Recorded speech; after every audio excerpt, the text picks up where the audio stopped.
So, hello everybody. Today I'm going to be trying to talk about a kind of a short novel that I recently read called Feed by M.T. Anderson. The letters M.T. Initials, and then Anderson. But yeah, I haven't heard. This is the only thing I read by him. He recommended it by a friend, and I heard. I don't think I've heard of him before, but he is kind of in the a little bit of the young adult. This one in particular is a little bit more young adult. Like definitely, you could tell he wrote it in such a way that it could be read by that kind of a younger audience, and I did feel that, but I also felt like since it came out in 2002, it was all really on the ball and uh, oddly prescient about certain things that um, came to be, not with the arising of the internet and then artificial AI as well, and the a lot of other things. But I'll get into that a little bit later. But so yeah, so Feed is this. Um, it follows a young man, teenager, I believe, by the name of Titus, and is way in the future. So it's not really. It didn't really tell us. It only through kind of exposition, kind of hinting at it, but it doesn't really tell us what time period it's set in. It doesn't say like, oh, it's set in, 225 or something, or 500 years in the future exactly. But it does hint that it is quite a ways in the future, to the point where space travel, and that there's the moon is harvest or is inhabited by a part of the U.S. I think so. That's kind of played off as a joke. So there's a bit of sarcasm that underlies the tone of it, and it's narrated by Titus as well. So you have to hear his kind of inner thoughts and monologues and his attitude toward the feed too. So yeah, so he and his group of kind of almost ne'er do well friends. They're not really all too uh, keen on following rules. They're kind of like against the status quo, but they're also kind of following it at the same time. You'll see what I mean in a little bit, um, but yeah, so they stumble upon a girl by the name of Violet Dern, and Violet ends up being kind of the only voice of reason throughout the whole entire thing.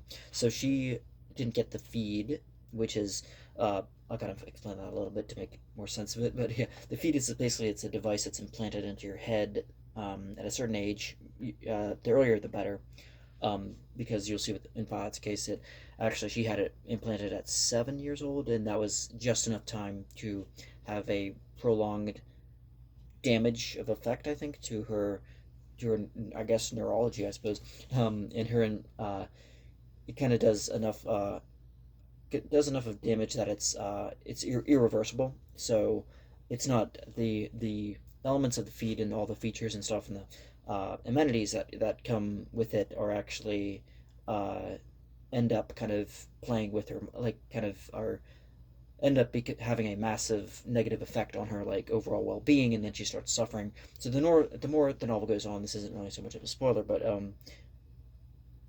the more she kind of falls apart at the seams and trying to um, but yeah, so Titus befriends Violet and has kind of an interesting kind of relationship with her. They all him and his friends kind of all use the feed to kind of like there's different things like certain things like lesions that are on their face that are at one point are deigned to be um, uncool, and then the next second they're like hip, and because the feed kind of tells them to, and everybody uses it kind of very thoughtlessly. It's like a kind of a reflexive kind of response to whatever the feed tells them. So the feed kind of just tells them all those different things, and it doesn't tell them too much about like certain things like wars and stuff that will depress them, because that's kind of but Violet tries to recruit the help of Titus to kind of get him to kind of see what the feed is all about, and then try to resist the feed, as they say, as a kind of a catchphrase that's kind of a protest, kind of a almost cyberpunk kind of William Gibson kind of catchphrase, I guess, that they incorporate, and they're trying to really be on the outset, kind of doing and anything they can to kind of like uh, uh, stray against like everything that this feed stands for. So they do things like gestures like buying up or planning to buy all these different corporate kind of things, like all these products and stuff, until they're sold out, and then only to not show up. And I think so they'll start like requesting all this like descriptions about certain things, and like, oh, what do you have on like your resources and stuff like that. So when they do that, they end up kind of like uh having a the negative effect, I guess, of like, in if you're doing it enough times, like kind of a net um amount of people kind of working together, I guess it kind of has a negative effect on the feed, and people start to act independently and start to think critically, a lot more critically about things. So yeah, so they don't realize later on that Violet and other people's this becomes like increasingly so, but their dreams are being harvested for information mining.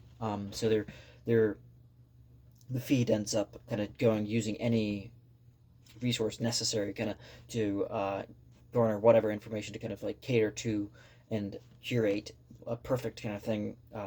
So they start like going through people's dreams, and that's kind of um, uh, Violet ends up calling it, calling a VTech customer service member, but they end up like kind of there's a funny kind of recurring pattern where like the feed tech like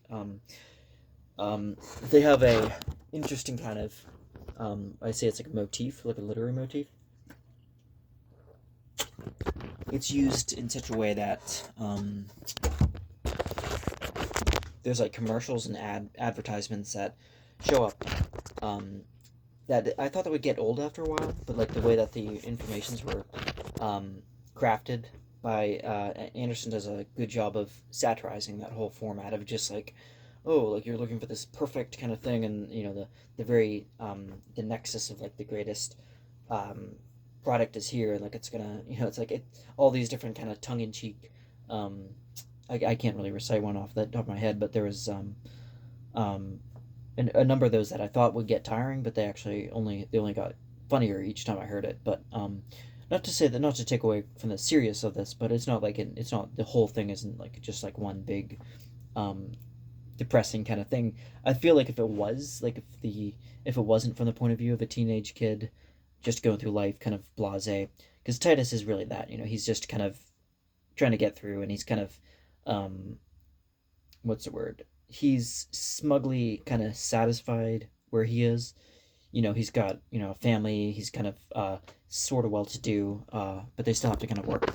They're all a little up, but they have, they take these trips to the moon, and there's also kind of different socio-political affairs and stuff going on that all of them try to, they use the feet to kind of escape from that. And he calls his little brother Smell Factor, and there's kind of a funny kind of relationship that he has with his parents. He's just a kid trying to get by, and you can definitely identify with that. But as the novel goes on, you start to realize that Titus is kind of um, almost like not hateful of Violet, but he starts to kind of see her as kind of as kind of just a uh, what's the word,